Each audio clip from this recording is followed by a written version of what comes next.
What's going on, everybody? Pastor Paul here, once again, your life recovery coach, and welcome to Coach's Corner. I want to thank all of you that are coming in on the replay. Do me a huge favor and hashtag replay and let us know that you're in the room when you do come in. And I want to thank all those that are coming in live because, excuse me, without you, we couldn't do what we do, right? And so I just want to be able to engage with y'all and get this topic out. And we have a phenomenal interview going on tonight. It's going to be so freaking crunk. I got my girl, WIn Lopez, the bomb, thebomb.com, the boom shaka princess of the world, right? Me and Wendy go way back. We go back probably 6 or 7 years. Yeah. And she is in a place right now where God is really, truly working in her life and showing her exactly where she needs to go. And so we're going to break down an awesome conversation today. And it's talking about, like, we don't even have a title for it, but it's really breaking down the whole concept of what destruction may come when you enable a person in their addiction.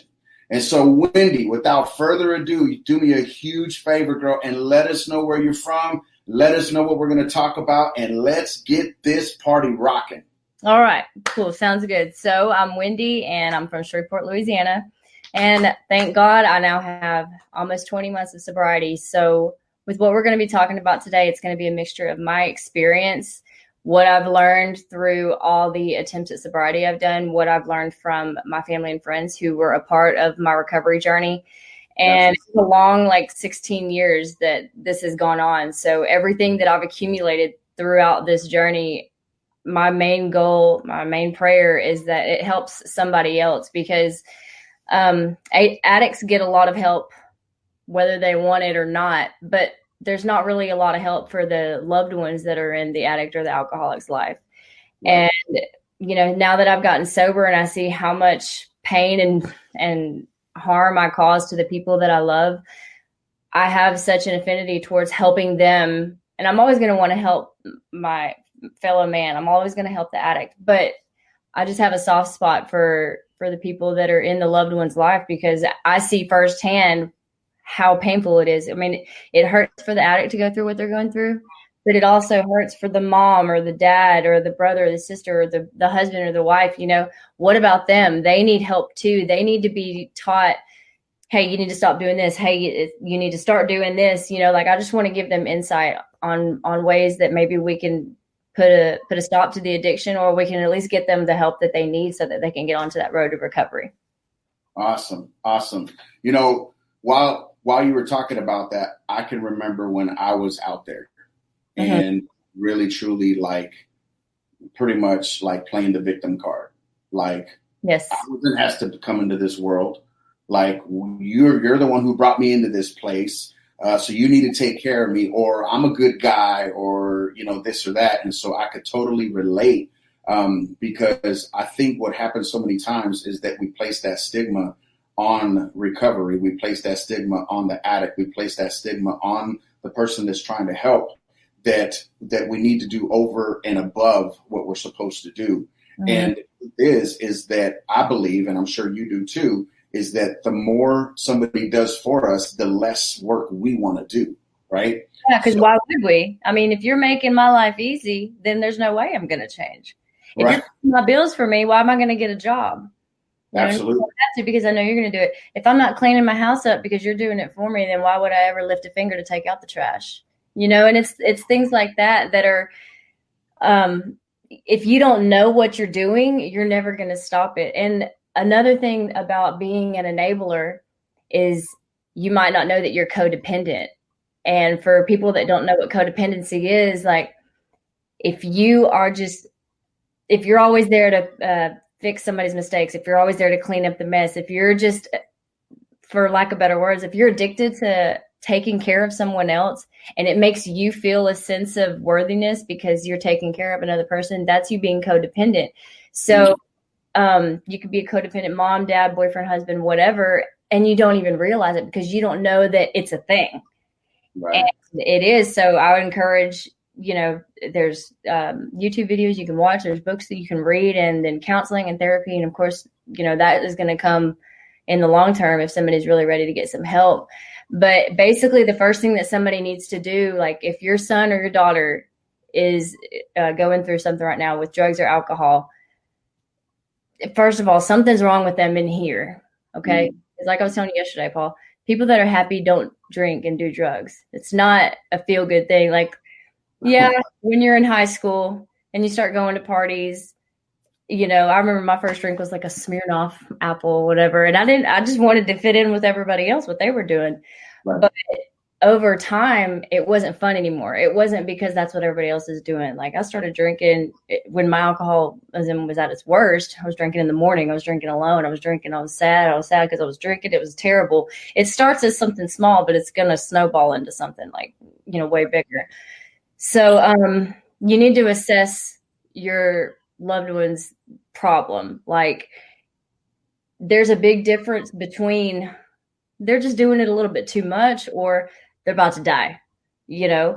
So once you make that assessment and you come to the realization is like, there's a problem here. We got to do something. Now, what are you doing that's still enabling them? Are you paying their bills? Are you giving them money? Even though if you don't know what it's for, are you still giving them money? If your kid or the whoever, we'll just say the addict, if they ain't got a job and you're giving them money, you're enabling them. Right. If you're still letting them live at your house, you're enabling them. And I can say from my own experience, like I thought that I was always going to have somewhere to stay. You know, my parents would never kick me out. They'd never shut the door on me. You know, like as an addict and being a queen of manipulation, like I was, right. You know, I was never coming to the reality of nothing's ever going to happen to me because my family they love me and they're never going to let anything happen. Well, at the end of the day, when my family finally started saying, you know, no, they started saying no. And I was just like appalled, like, who are they? What? Yeah. You know, it was that really showed me that they meant business, because if they'd have never done something like that, or they'd never really like put the hammer down on me, I would have kept walking all over them. Right. And, you know, it's going to be a hard thing to do because, of course, if your daughter or your son or whoever is going through this, you want to like hold on to them and love them and stuff. But I've heard scenarios where a mom will say, you know, yes, I'll let her do it, but I watch how much she does. You know, at least she's doing it at my house and she's not out there doing it. That is so unhealthy. Yes, I get where you're coming from. You're saying, I got it under control. You know, I ration her money. I know how much she has. It doesn't matter because that little amount of money that you're giving her could go buy that one hit of dope that kills her. Wow. That's another thing that people need to understand about drugs and alcohol. There is no difference between this batch and this batch, except one is going to be the one that takes you out. That one last time is going to be the one that kills you. That blackout that you think is just a normal thing because you're blacking out every weekend could be the one that kills you, or you get in a wreck. I mean, you cannot take for granted the fact that, oh, I've always got tomorrow, or, you know, we don't have that. And I've personally lost too many people because they do it that one last time. But what family members and friends need to realize is if you've already realized that there's a problem, it's only going to get worse. There's no way that addiction doesn't go into regression unless action is being taken. Come on. That's a good one.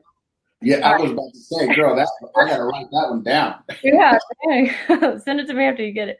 Right. No, like it's not one of those things that, oh, well, it's getting pretty bad, but I don't think it's going to get any worse. There's no such thing as that, because all Satan wants, once that hook is in, once he sees that he's got you, it's like he's just going, yep, got one. And it's going to be a fight, and it's going to be hard, and it's going to be ugly, and it's going to be painful. And there's no way it's going to stop unless you get in there and you do something about it.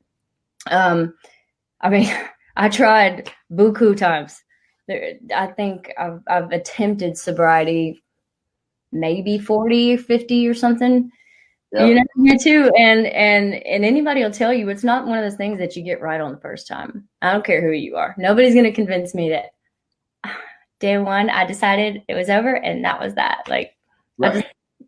I'm not saying it's not possible, but right. I really want to express the importance of the root cause of addiction and alcoholism. Okay, Yeah, so I already said that it's happy people don't do these things. Now, the only way that you're going to get out of addiction or alcoholism is by getting into your heart and figuring out, why are you drinking and using in the first place? So to get back onto the loved one of the addict, it's going to be painful for you too, because you might not want to hear some of the things that your child or your husband is harboring, because it's going to be painful for you. But you're going to have to put on an extra coating of thick skin. And remember, this is not about you. Okay. This is not about you. This is about the person that thinks smoking meth for 7 days a week and then taking Xanax to fall asleep and then doing the cycle all over again. They're just running away from reality, because the truth is, reality hurts. And if you really want to get the process started of recovery, we've got to get into a facility center. Now, with the rehabs, I have been to 30-day treatment centers. I've been to 60-day, 90 days. I've been to $6,000 rehab centers, and I've been to state-funded rehab centers. I've been to all women's. I've been to co-ed. I've been to all of them. So I don't mean to sound like I know it all. When it comes to this, I got the experience to back it up. So you got the degree. Yeah, I mean, I know what I'm talking about when it comes to all rehab. You know what I'm saying? Yeah. So my advice on that is, all right, so say you've determined, yep, we've got a problem. Well, the next step is going to get them to go along with whatever you're doing. I'm going to say 90% of the time, they're not going to be cool with it. They're going to be in denial. They're going to tell you you're crazy. They are going to probably run away and, threaten to never talk to you again. They might rob you in your sleep and go do whatever they want to do. I mean, with the addict, you never know, because it's always like thin ice. They're always, there is no rest for the wicked. I promise you that. We're always wondering what's going to happen next. How are we going to get our next fix? Where are we going to sleep tonight? If you're in the rock bottom stages. Right. So, if you've talked to them and they agree with you that there's a problem and they want to get help, which is what we hope and pray for is going to be the result of this conversation you're going to have with them. Absolutely. Then let's say you're looking for facility centers.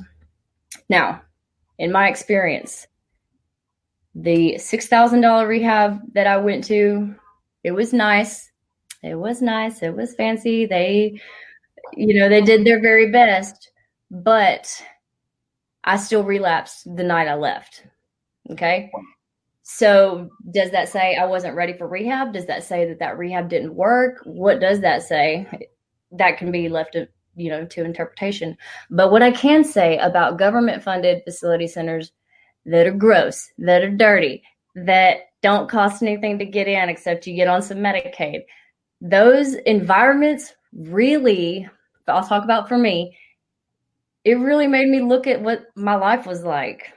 Right. Wow, Wendy, this is where you are. You're going to stay in here. And then the voice of reason in my head would say, well, you wouldn't be doing this if you hadn't, you know what I mean? Like, you wouldn't be in this predicament if you'd not driven your life this far down into the ground. And the first rehab I stayed at that was nasty. I'm not going to say names of any places or nothing like that, but remember, it had bed bugs, it had roaches, and the kitchen was just disgusting, but it brought reality to life. Okay. Wow. So the reason why I would say don't go spend, I am so thankful that my family did this. I'm grateful. But if I could say it to another family member, don't go waste your money. Not waste. Don't spend your money on a very expensive facility center because of that reason. You're going to comfort them and make them like at peace, and it's going to be all like serrating, and we're going to have massage group, blah, blah, blah. No, don't make it nice. This ain't supposed to be nice. Really, it's supposed to be raw. It is supposed to be just the most filthy thing you're going to go through. Not filthy as in just the environment, but metaphorically, it's going to be so just emotional. And it's got to be the most invasive experience you've ever been through. Now, I'm not saying that counselors at all these places where it costs money, they're not worth it, because yes, they do a great job. They need to get paid for the degree that they have, and they especially need to be paid for the type of person that they're working with, because I was no walk in the park during therapy. I promise you that. Okay. And it's just, they need to see what life has really come to. Everybody's rock bottom is different, but essentially it is the same. You know, if you still have money in your pocket, you ain't at rock bottom. If you're not stealing, you ain't at rock bottom. If you're not selling your body to get things that you want, you're not at rock bottom. And it's a sad thing to hear and say, but you have to overcome that shame and that guilt and look around you and be honest with yourself. You know, the whole part of recovery is being, just like they'll say in AA, rigorous honesty. And I'm not for AA. I'm not against AA. I agree with them in that sense. I lied to myself for a long time saying that it wasn't that bad, when in reality, it was that bad for a long time. And my family would try to tell me, like, Wendy, why don't you just, get some help, let's do something. I got to give my family a shout out, because without them, I would not be here at all. And that's going to lead me into the next thing. I say all that about my family to say this: don't be scared to call the cops on the person that you're worried about, because that might be the thing that saves their life. That might be the best thing for them. Don't be scared to have them locked up against their will, because again, that might be the same thing that saves their life. Addicts and alcoholics, we will fight you to the death. We'll do anything we can. If you've got us cornered back there, we're going to claw our way out to get to our next drink, or when we're in denial, So tough love and hard love and aggressive love looks different to a lot of people. But for me, especially the fact that I was about to commit suicide one night, for those who don't know my story, that's how I got into long-term rehab, was because I said, this is it, I'm done. And if it wasn't for my mom, my dad, and my best friend, like tag teaming up, calling the cops, coming and searching for me and finding me, and some other things that I don't even know about because I don't remember that night, that put me into the treatment facility. Was I mad as hell? Right. Real mad. Yeah. Every time I've had to go to rehab or I've gone to jail, it'd be like, if I would have known, I wish I could have just one more drink, like when you're getting arrested and you hear that clink, clink, and that's it. You ain't getting out of this cop car. You're pissed off. But once you sober up, once you get into a rational way of thinking, once the high wears off, once you're in that cell or in that rehab center, you go, yep, I really need to be here. This is right.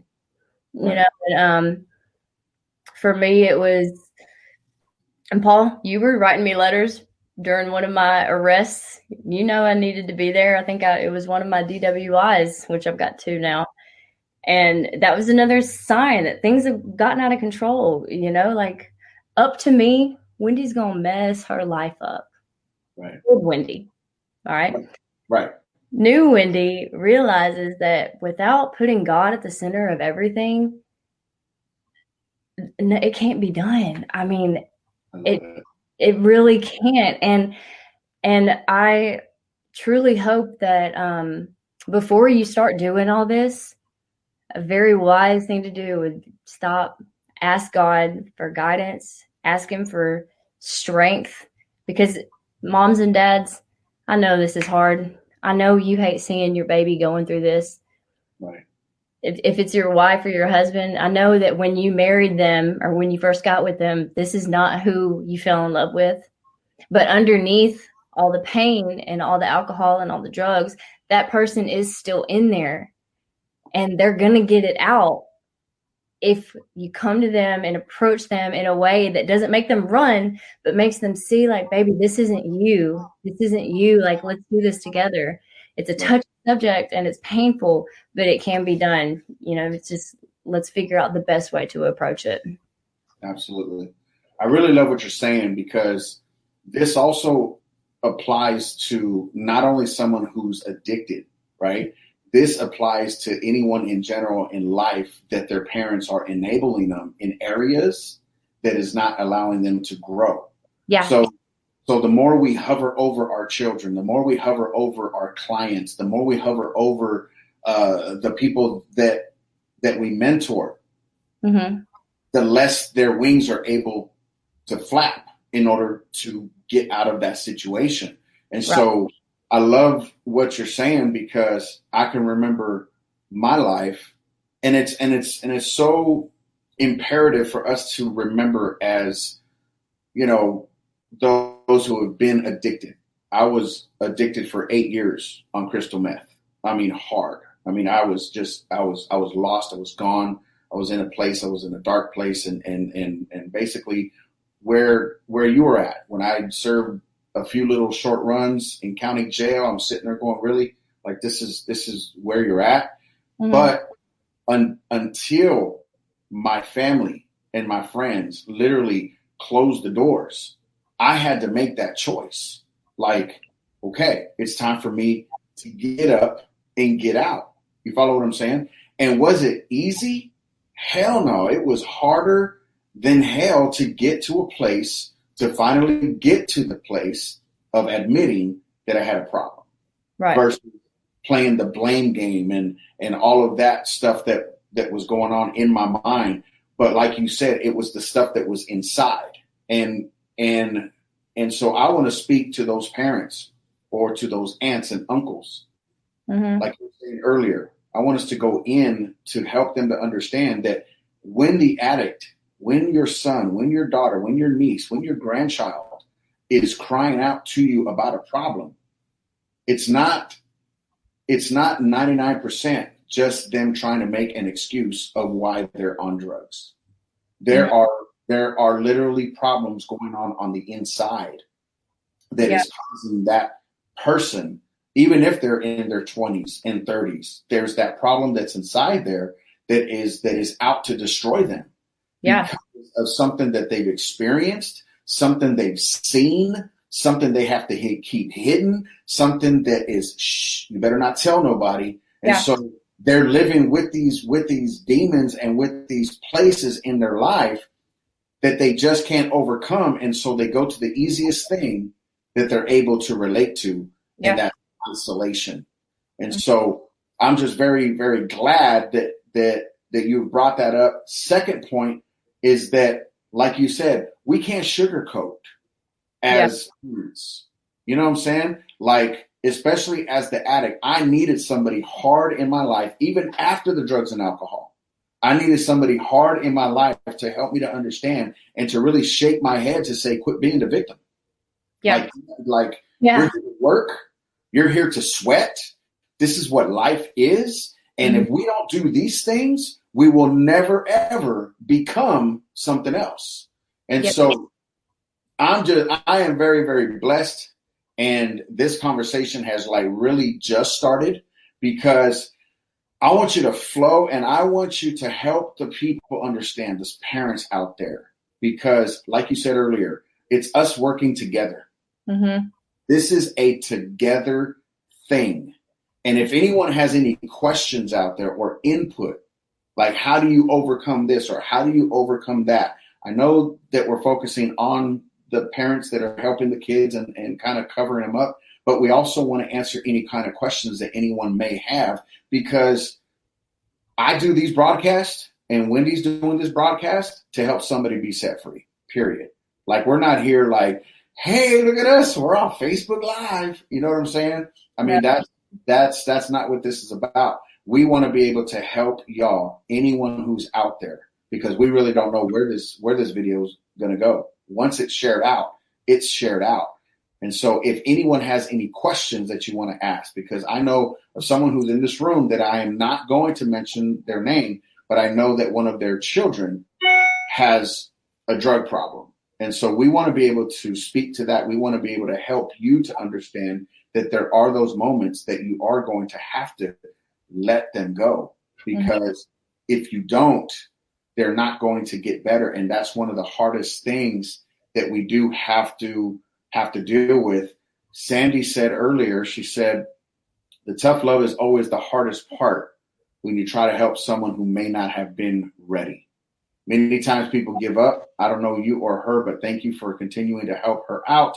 Not giving up on her, she probably wouldn't have been where she is now if you weren't there.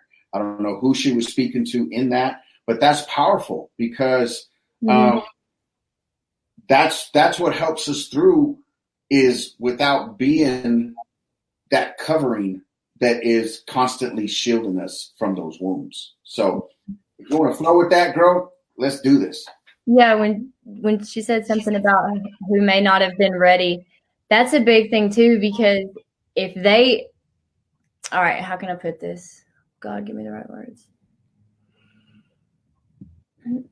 You can try a million times to get somebody the help that they need. You can force feed them all the, you need help this, you're doing this, blah, blah, blah. But if they are not ready, then it's not going to happen. And unfortunately, it may take something drastic. It may take, a couple relapses. It may take a few rock bottoms. And I promise the next one is always worse than the one before. I mean, every time I've hit rock bottom, and I've hit it a few times in different ways, but I can remember thinking, there's no way it can get any worse than this. And I swear, I think like Satan hears that and he's like, boom, here I come. You know what I mean? So you got to be careful with what you're thinking when it comes to that. But yeah, I wasn't ready for a long time. And I only went to rehab to appease people. I only went to get my family off my back a little bit. And I was the queen of buying time. And, it's like, when are you looking for a job? Yeah, I went to this place and I put in 6 applications and blah, blah, blah, blah, blah. Like, I'll tell you whatever you want to hear just to get you to back up a little bit. Because really what I'm doing behind the scenes is what I don't want you to know about. So I'll put on a smile. And I mean, anybody that knows me will tell you that I was real good at getting you to believe what I wanted you to believe, except for like my mom. She always knew when I was lying. But yeah, when they want to get help and when they go and get fake help, you got to be able to discern the difference between the two. And hopefully the situation isn't so dire that you miss what's completely right in front of you. But, just to keep the topic subject on the enabling part, see what kind of life they're living, see what kind of people they're hanging out with, because that's going to be huge. The company that you keep is exactly who you are. And, for your spouse, if they are, if you're catching them in lies a lot of the time, if you're starting to see money go places that it's not supposed to be going, your loved one. That's the thing is, of course, if it's a stranger, you're not going to be able to like dictate whether or not they need help. But this is somebody that so you're just going to have to be honest with yourself and be honest with them, because they're not being honest. No alcoholic or drug addict is honest. I promise you that. But it's going to be time for you to like make a decision on, do I want to help this person, or am I just going to keep covering up their tracks? Am I going to keep lying for them? And as a matter of fact, there are questions that you can ask yourself, being honest, that will help you determine whether or not you're an enabler. And the first one is, are you making excuses for their behavior? Okay. If you and your girlfriend are going to a party and she is blacked out, making a fool out of you and her, and you're saying, oh, she's not normally like this, or it's just because she mixed tequila with the vodka. She doesn't normally, she's a whiskey girl, so I don't know.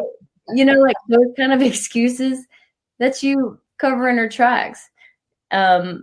Anybody who is in their right mind can see that homegirl's got an issue, and it ain't gonna get fixed with a tissue, baby, I promise. So, stuff like that. Okay. Another one is, are you paying their bills? That one hurts for a lot of people. Okay. Now, I'm going to make an excuse for, let's say you bought your son or daughter a car and you're the co-signer. By all means, please, I'm not saying stop paying the bill on that and mess your credit up. You know what I mean? So I get you're in a little bit of a sticky sitch. But if you're paying their light bill, if you're paying their rent, if you're putting gas in their car, whatever, you got to stop doing that, because they're always going to think, my lights are always going to be on. I'm always going to be able to get where I need to go because mom pays for everything, or my dad pays for everything, or my husband pays for everything. If you're continuing to do that kind of behavior, then they're never going to stop and they're never going to change. Right. If it's because they don't have a job, why don't they have a job? You know, and all excuses need to go out the window. Well, I can't because I don't have a car. Bus, hello, walk. You know, there's no reason why they can't have a job. And I never wanted to have a job because it got in the way of my drinking. You know, I could get a job for like a couple of weeks or something, and then I would purposely do something to lose that job because I needed to get back home to my bottle that was out of the house, you know. So there's no excuse for them not having a job. I have seen a drummer have no arms and still become a drummer. You know what I mean? If Right. you could do it. So we got to stop paying their bills. You got to cut them off. Right. Let's see. If you're loaning them money in any way, if you're giving them chances after chances after chances, if you've threatened to kick them out, but time and time again, you never end up doing it. And then if you're codependent, you know, that's where you're going to have to check yourself too. Right. So if you had said yes to any of those, then you need to do a self-evaluation. And I would ask God for help.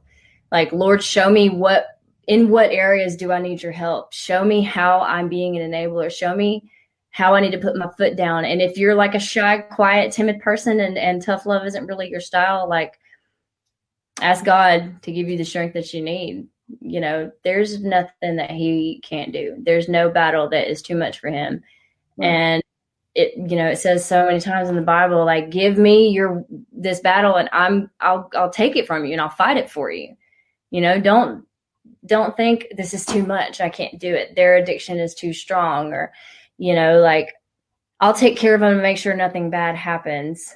You know, I watch them. I like I was saying earlier, I only give them a certain amount of money. I only let them buy a little fifth instead of, you know, don't make excuses for like that. If somebody needs help, they need help, go get them the help. And when they say yes, and if they are going to go do it, you got to back up. You got to completely let the process happen.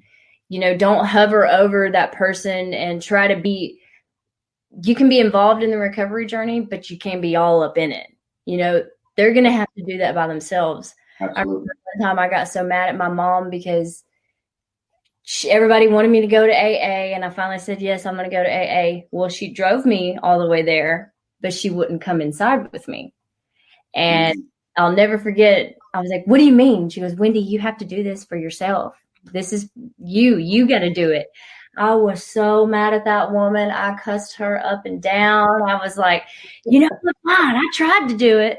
And that was the manipulation coming in. I was going to do this, but if you can't even, I'm scared and I want your help and blah, blah, blah. And she was like, nope.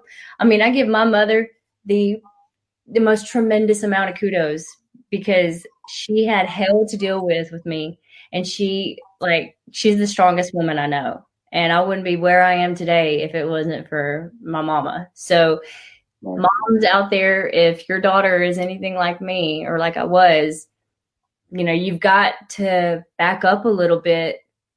I'm not going to say like let them sit there and ruin their life, you know, by any means. You got to like take a step in, but back up off the reins to where, you know, some of the things that you're doing might be hurting them, like what we're saying, and, you know, kick them out. Stop paying the bills, you know, tell them that this is it. This is over. I can't support you or your lifestyle anymore. If there's a child involved, we got to get that kid out of there, of course, because we don't want anything bad happening with the baby around. So, of course, I don't want to say like get CPS, because if you're in the situation where a child can be taken away from the mom or the dad without child services getting involved, then by all means do that. But this is where we get back into, don't be scared to call the cops. Don't be scared to do what you have to do, because the best interest is always going to be getting them help where they don't want to go. No addict is going to want to go with you unless they are truly at rock bottom. When the pain of staying the same becomes greater than the pain of change, that's when the addict is going to go and get the help. You know what I mean? That's when they're going to say, I'll try anything. Let's go. I'm sick of the way that I'm living. Now that's like an advanced stage addict or alcoholic. You don't get to that point just from drinking a couple of years. Like that's when you know that your life is so miserable that you can do anything. And if you're not somebody that necessarily is with the whole Jesus thing or the God talk, I just want to ask you this one thing.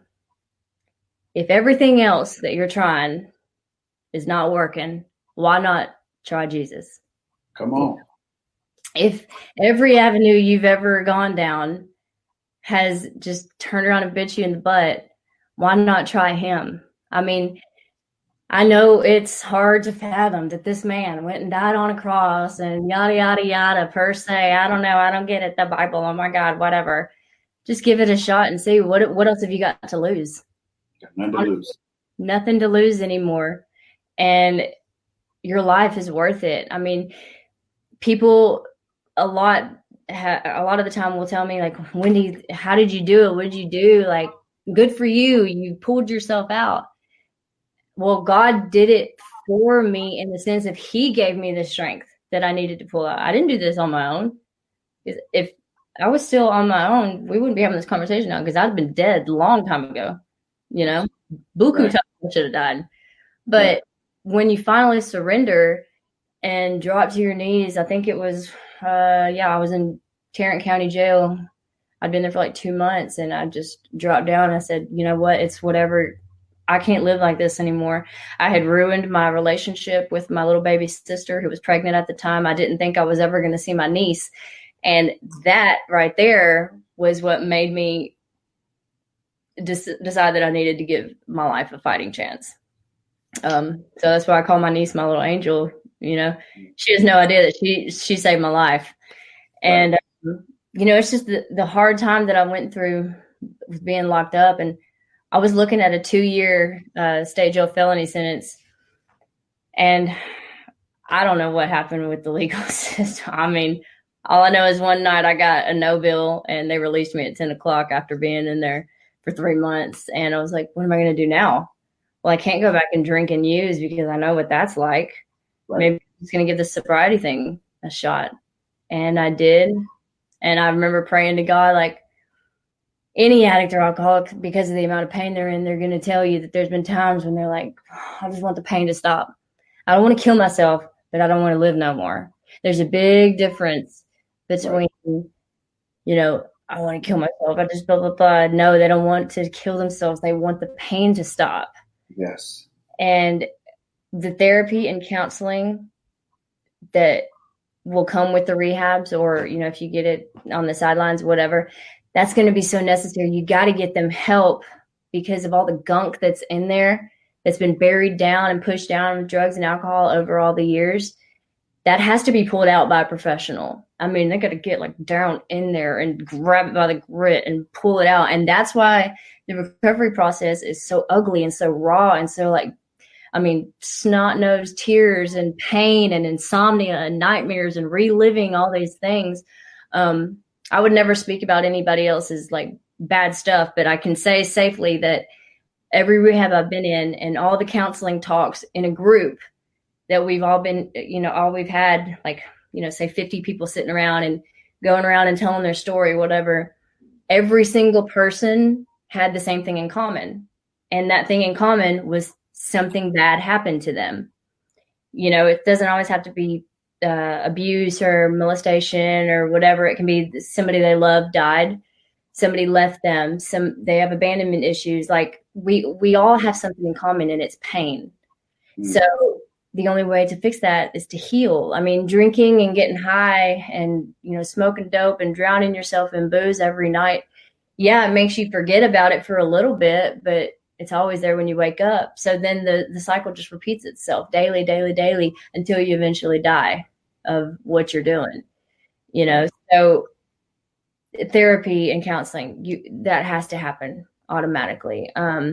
There's no way to heal from all this pain unless you talk about it. And that was really hard for me because shame and guilt, like, I was talking about all the things that I'd ever done and the secrets that I was harboring. Like, I want people to like me, love me. I don't want them to know the bad parts about my life.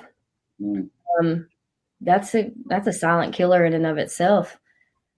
It is exhausting holding secrets and lying all the time and covering your tracks and being like, wait, what did I tell you? I don't want to accidentally say the truth about something, and that's why being in jail was probably the most freeing and relaxed and at peace I've ever felt. Like, I'll tell anybody, I loved when I was in jail. I had the best time. Why? Because I wasn't having to run and hide and lie and cheat and steal and be the person I was because of my slavery to my addiction. Come on. And my addiction that was based on my pain. So if everything is in this, pyramid of where it lies, at the bottom of it is the pain and misery of that thing that happened to us. So once that's removed, all this goes away. All this goes away. There is no addiction where there is no pain. Come on. And like if somebody's happy and they've healed and they've grown and they have a good relationship with their family and the Lord and everything's copacetic, there's no need to go get high after everybody goes to sleep. I don't have to drink myself to a blackout to go to bed anymore because I don't lay in bed at night thinking about how much I hate myself and all the things that have gone wrong. Wow. So yeah, I mean, it's just, let's get to the root of the issue. And they're, whether they're teenagers or whether they are grown men and women, they're probably not going to want you to be in every aspect of the healing process. Not everybody's ready to start telling the truth. Maybe they're ready to start, okay, I'll think about it. I'll go to a meeting or something, or I'll go check out a counseling session, whatever. Don't try to be like, okay, well, I'm going to come with you. Right. It's like, back it up. Like that might push them away and that might like reverse the whole process. You can take steps forward and then completely take 5 steps back because you were too nosy, Rosie, and you didn't want to like give them their space. This is not a fun thing that they don't want everybody to be invited. All right. So after once you get them to start saying yes a little bit, ask them, what do they want the next step to be? Do you want to go to rehab here? Do you want to go there? I remember my first rehab, my mom asked me, do you want to go to rehab in Shreveport or do you want to go in Dallas? And my first thought was, how will not a lot of people like know about this? It's not something we want really broadcasted for everybody to see. I mean, in my early recovery, I still was kind of like, I don't want to like just boast about it, but don't be pushy. Don't be shovey. Do your research on some rehabs. And I will definitely say, don't even waste your time with a 30-day rehab. Now, again, I'm only speaking based on my experience, but if you've wrecked your life for 10 whatever years, how can 30 days fix anything? No way. I don't want to bash the 30-day treatment centers out there. If you work at one or if you started one or if you've been to one, by all means, this is not to say that it doesn't serve some kind of purpose, because I've learned good stuff there. But I just feel like more time is needed to fix all the wrong that you've done in your life. I mean, your heart, it's something else. You know what I'm saying? You don't just put a Band-Aid on something that needs for real deal surgery, Right. And I was gone for 10 months. That's not even as long as I was supposed to be gone. But 10 months ended up being how long I spent. And I was away from my family. I had no communication with anybody. We could make phone calls ever so often. And I was still rebelling in there, and I would sneak the phone anytime I could. The letters were really important, like all the distractions need to be taken out, which in the world, especially nowadays, simplicity will do somebody good. And the only way that your loved one is going to actually get some self-reflection is when the only thing that they're faced with looking at is themselves. Rehabs in jail, they are great for this kind of thing, because not only do we need to be punished for the things that we've done, but you also are stuck in a 12-by-6 room with a mirror that you can't really see in that well. And it's like just you. And you're like, okay, so who am I now that I don't have the clothes, the hair, the makeup, the TV, the society, the everything? Like who am I really when I'm stripped down to absolutely nothing? And it was then that I realized I did not like myself. I did not like the way I behaved. I did not like the pain that I had caused people. I didn't like how I treated the people that loved me. And my family loves me so much. And I, time after time, just burned them. But it wasn't me that was doing it. It was this twisted Wendy 2, I would call her. Running all the shots. And all I was doing was just trying to get high again. That's it. Trying to get to the booze. And, you know, it's going to be painful when you have to look at you for who you really become. Once all the drugs and the alcohol are taken away too, where you don't have to face yourself. Because a lot of times I was getting high and drunk just so I wouldn't have to face reality. You know? Absolutely. A lot of times I didn't want to look in the mirror because I didn't want to go eye to eye with myself. And like, you know, I was disgusted with me big time. Absolutely. And then I started seeing things from my family and friends' point of view, like, wow, I was a piece of crap. Why do they even still talk to me? And it's because of love, you know, and that's what's going to be the biggest factor here is if you love them, it's time to start making decisions. It's time to start putting your foot down. It's time to say enough is enough. I do not want to bury my child, because too many moms and dads are doing the same thing that I'm trying to do because they had to look at their kid in a casket far too soon because of the heroin or the alcohol or whatever their drug of choice may be. Wow. So that's just what I want to get out. Like, if you love them, do something, because real love doesn't come from just sitting back and allow it to happen. My dad, whenever he used to get onto me, his big thing would say, Wendy, if I didn't care, I wouldn't say something. I wouldn't do nothing if I didn't love you, you know? And I thought he was just like out to ruin my life. But really, now that I'm an adult and I'm of right mind, I see that what he meant was, shit, if you yeah, if I didn't care, you could go be doing whatever you wanted, you know, but I do love you, so I am going to say something. He had to call the cops on me a couple of times, and they took me out against my will. And, you know, I was mad at the time, but now I know he did it because he loved me. So if you love your kid, you got to do something now, not tomorrow, not next week, because you could lose them in between that time, you know? Absolutely. Man, that's powerful. I mean, this whole segment has been powerful, and we don't have, you know, there's so much in here that we can try to jam pack, but I was just allowing you just to flow because it's imperative for people to hear what you're saying, because there's so many parents out there that want to cover up because of image. They want to, like, everything is fine. Pictures on the wall, you know, room is this. I'm a coach, and so I used to go and coach these guys, and that was their biggest thing was they're like, I don't need my mom's effing money. Like, I don't even need this place. I need someone to really, truly help me through my addiction, not just pump me with some more meds and put me in a corner. I need to talk about this stuff. And so I believe right now that society needs to talk about a whole lot of stuff right now because of where we're at. I mean, politically, racially, medically, just the whole nine, right? And so this is very powerful because a lot of people don't want to talk about it. And what where I'm at in this whole conversation is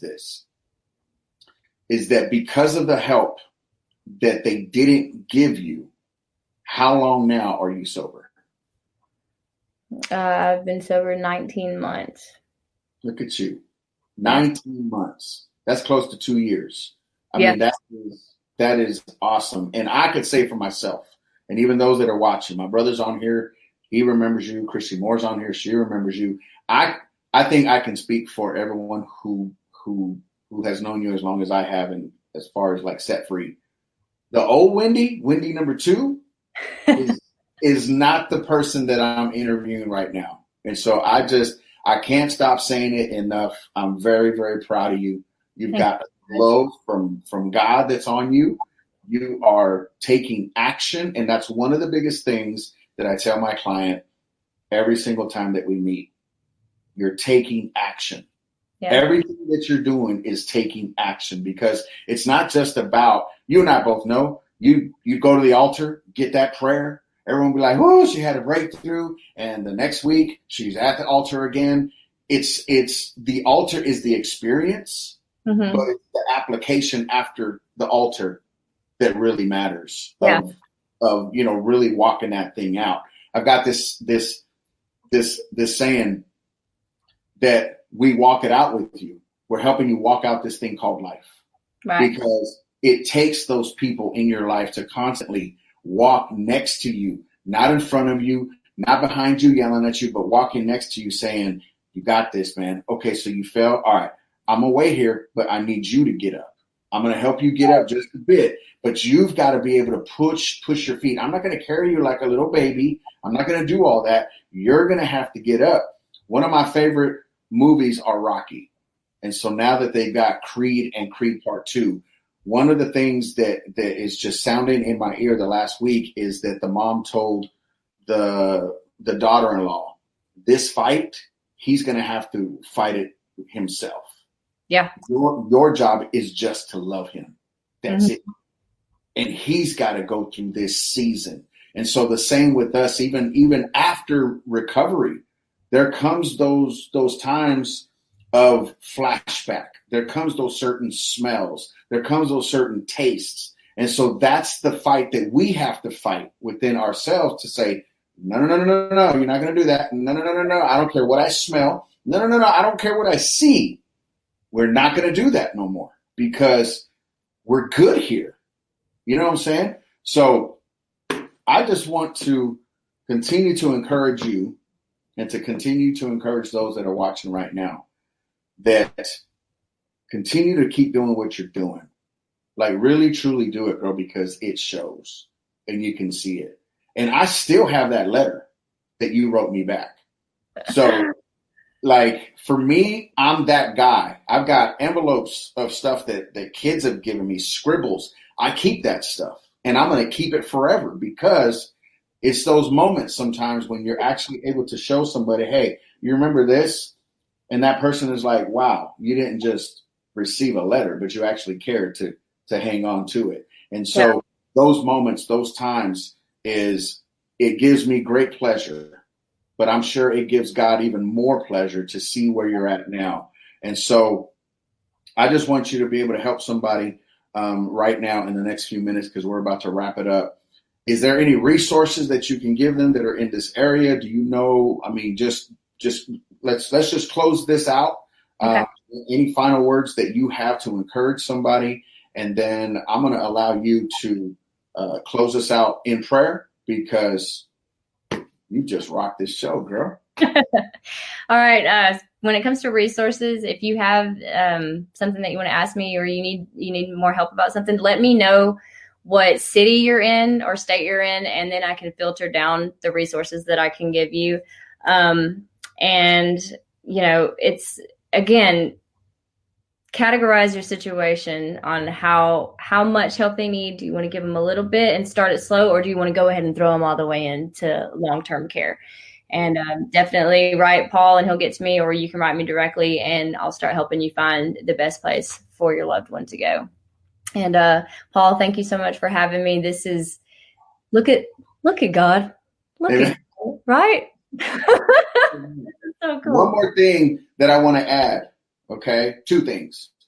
Number 1, when are we going to see the book? Because you got to write a book, girl. I know you're a writer. I know it's in you, okay? When are we going to see the book? And number 2, this girl, I haven't tasted it yet, but she's got some rock star estrella salsa. So Sandy Wiggins out there, this may be the salsa that your husband needs. All right. So I just those are the 2 questions that I have. I'm just speaking it into the atmosphere. You are going to write a book. All right. Because you are going to be able to help. You're going to have speaking engagements. You're going to be able to help those that are in the community, not only the addict, but the enabler, because you love the whole passionate part of of recovery. So I just want to throw that out there. All right. I'm picking up what you're putting down. So I think it's going to deaf ears. I promise you. Awesome. Well, close us out in prayer so we can go on about our evening. And thank you guys, every single one of y'all, for joining in this evening. Thank you. And so, Wendy, can we have you back in about a month? Absolutely. Absolutely. I would love to. Okay, cool. So let's pray. Let's pray it out. And let's rock this thing. All right. Father God, before we ask you for anything, we thank you for everything. Lord, thank you for giving me and Paul this platform to speak to the people on. And Lord, I know that somebody tonight heard something that was going to help them. And I am just so grateful and so thankful that the Holy Spirit entered into this place and into this room. And you could be that for someone who was willing to allow it, Father God. Thank you so much for the help that you're going to give somebody, and maybe the help that they're going to give somebody, and the help that they're going to give somebody. Lord, we're gracious that your son died on the cross for us and gave us the mercy and grace that we don't deserve, but you give us freely every single day. Lord, I pray for those who are still struggling. I pray for those who still don't think that they're worth anything, even though you died for us so that we could be sons and daughters of the King. Lord, give them that spirit that lies within you and open up their hearts to receive it if the pride and their ego is in the way, Father God. We love you. We thank you. We give you all the praise and all the glory. And it's in your son's name. Amen. Amen. All right, guys, you heard us. We will be back in about a month. I'm sure you'll see more of me throughout the next few weeks. But Wendy, once again, thank you so much. Thank you. We'll see you on the next one, guys. Love y'all. All right. Bye.